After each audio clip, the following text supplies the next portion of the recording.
What is communism? Geek out with me. Communism is a concept that has been around for centuries, but it was established as a political theory in 1848 through something called the Communist Manifesto. This manifesto was written by Karl Marx and Friedrich Engels, who were both German philosophers. During their time, Europe was industrializing, which led to an economic boom, but also expanded social inequalities, which inspired Karl Marx to develop communist theory. He wrote that exploited workers could not free themselves unless there was a complete revolution. That revolution and Marx's vision for communism is of a stateless, classless, egalitarian society built on cooperation and shared ownership. Basically, everyone contributes to the society's development, the money is pooled into a pile, and redistributed across sectors according to needs. Exactly. Okay, Karl, well, it didn't work out that way. At a glance, this may sound ideal, but let's look at what communism has meant when executed. In practice, communism is not compatible with democracy at all. The reason for that is because communism requires abolishing private property and markets. And when states do that, power then becomes concentrated in the state,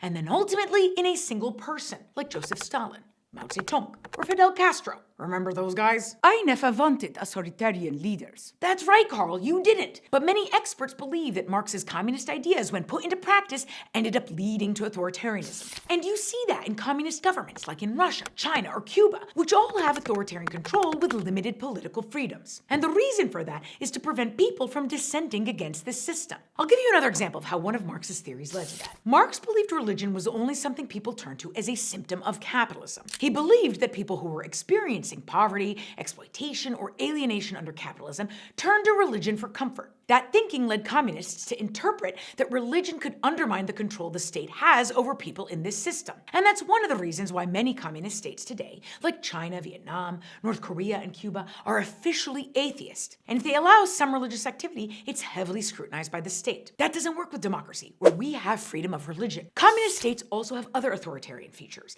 like powerful security apparatuses, secret police to monitor dissent, one-party states, and state-managed income and resources. And so because communism, when executed, turned out this way, U.S. foreign policy during the Cold War was centered on containing communism's spread throughout the globe. That policy was called the Truman Doctrine, after President Harry Truman. And the reason the U.S. sought to contain communism was because U.S. foreign policy after World War II and throughout the Cold War is centered around the democratic peace theory, which is the theory that democracies don't go to war with one another. The U.S. wanted to support free elections, democratic governments, and strong economies, while the Soviets wanted friendly communist regimes. During the Cold War, countries around the world were gaining independence, and therefore choosing whether to turn toward the U.S. or Soviet Union. And since U.S. policy was to contain communism, that led to our involvement in several proxy wars in some of these countries, like in Korea and Vietnam and Afghanistan. To this day, immigrants applying for American citizenship are asked if they have ever been a member of or supported a communist party or other totalitarian government. And saying yes